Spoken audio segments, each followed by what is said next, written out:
Hello there. In this video I'm going to talk about how we use Bezier curves in FluidDesigner for 3D printing, which runs under Blender.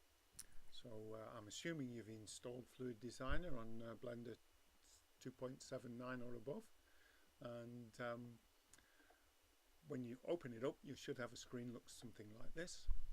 Now if you click on the Groups button here to open up the Groups library, the very first item that's listed is 3D Templates Bezier Lathe Cross Sections, and if you select that item there's a number of different built-in objects that you can use. I'm just going to select the pentagonal one and just click OK. And if I just scroll the mouse key towards me and click outside the box, I can put that object in the center of the screen. Now there isn't just one object here, there's actually two. I'm just trying to pull this window down. And there is a pentagonal cross section, which is the main body of the object, and there's also this profile curve. Now if I select pentagonal cross section, and if I just click N on the keyboard to open up the properties panel, if I go to modifiers, you can see what's happened here is there's a thickness of 3 millimeters being applied to this object. So if I just change that to 1 or 2 millimeters, you can see that the thickness changes. So that's how we can apply thickness to this object in the properties panel. Now the other object that we have on the workspace here is the profile curve, and if you select the profile curve and then press the tab key on the keyboard to go into edit mode and just select a control point and G to grab, you can actually change the profile of this. So this is a pentagonal shaped vase that we've got here. If we go back to the group library again, you can see that there are other options: circular, hexagonal, square, triangular, etc. So you can apply thickness from the properties panel in modifiers, and you can use the profile curve to reshape this object. So that's how that Bezier curve, or rather two combination of Bezier curves can be used to create this lathing type object as shown on the screen here. Okay, so that's one type of Bezier curve we have here. I'm going to show you another type in now. So if you go to the Objects library and click on Object Library, one of the things you'll notice is that there's a number of these folders are listed as 2D. The ones listed as 2D, and actually one or two of the others as well, are in fact Bezier curves. So if I select Harrington font, for example, all of these are in fact Bezier objects. So I'll just select letter A, it doesn't really matter which one I select. And so you can create that font there.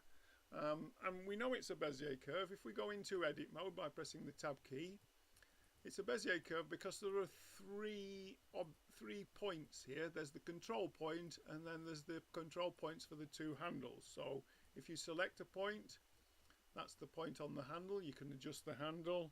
If I do G to grab, I can modify the profile of this letter A by moving the control point. So you could reconfigure, you could reprofile this letter A yourself by moving the control points and the handles.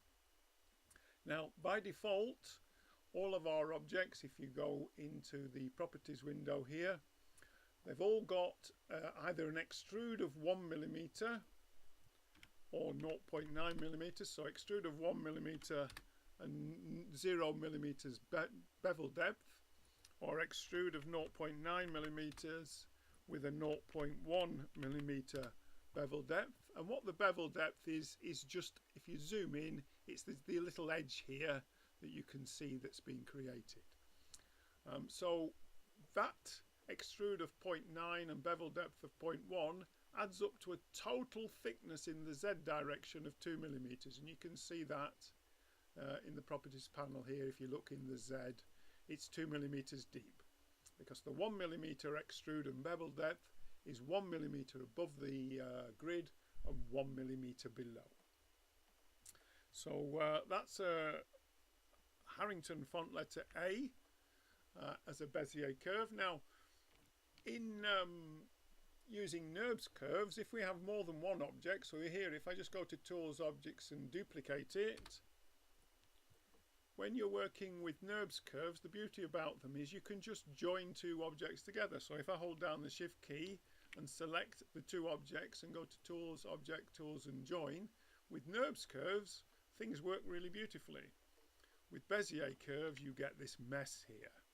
You can see they do not like being joined together. They don't like being overlapped.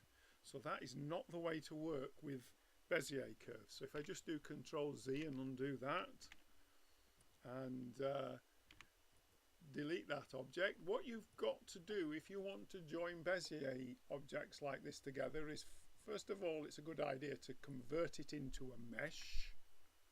Not absolutely necessary, because when you export it from FluidDesigner it will convert it to a mesh, but convert that object to a mesh, and then if you go to File and export it as an OBJ file, then what you've got to do is to import it into Netfabb Basic and run the repair procedure in Netfabb Basic. I've actually already repaired this one, so you just go through automatic repair and apply the repair. And then go to, oops, I need to apply the repair in this case, and then just go to Part and export it as a wavefront object again. And then if you go back to FluidDesigner, if you delete the original object and go to File and import the wavefront object, and I've already saved it on the desktop. So this is the same object, it's just been repaired in Netfabb Basic. If you now go to Tools, Object, Tools and duplicate that, right, now what you can do is if you select one of the objects, and then if we open up the Properties panel, if you use a Boolean, create a union between the two objects that are on the screen and then apply the Boolean, and then just move one of them out of the way, that's what you've got to do to join two objects together. Now you can see it's actually made a bit of a mess of that. It's not done the A properly. So if I just do undo, just take that back. I'm just doing Control Z. If I just position it somewhere else, so it just didn't like those two positions. So if I do the Boolean again, and create a union between the two objects and apply the union, you can see that it has worked that time. Now you don't get this sort of problem if you're working with Nurbs curves. This is a peculiarity with these Bezier curves. There are limitations on what you can do, but as you can see, provided I go to the trouble of actually repositioning it, you can get it to actually work. There's still a slight issue there, I think, but if you actually export this and then run it through Netfabb again, that'll probably fix it. So that's just a point to consider. Now, where I actually normally use Bezier curves is if I actually want to engrave an object. So what we've got here is we've got this Art Deco object, and as you can see, if I go into edit mode, it is a Bezier curve. You can see that from the fact that there are a control point and a couple of handles. Now what we've got to do to actually engrave here is to change it from a curve to a mesh. So go to Tools, Object, Tools and convert it to a mesh.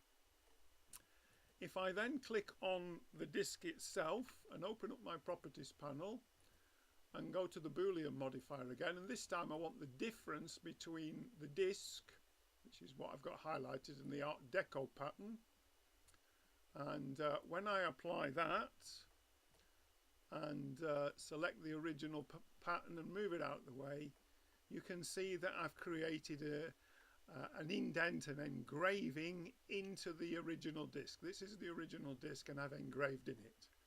Now these objects here are Nurbs curves. If I tried to do the same thing with Nurbs curves, I wouldn't be able to engrave. So engraving is where I tend to use Bezier curves most of all. Okay, so thank you for watching this video.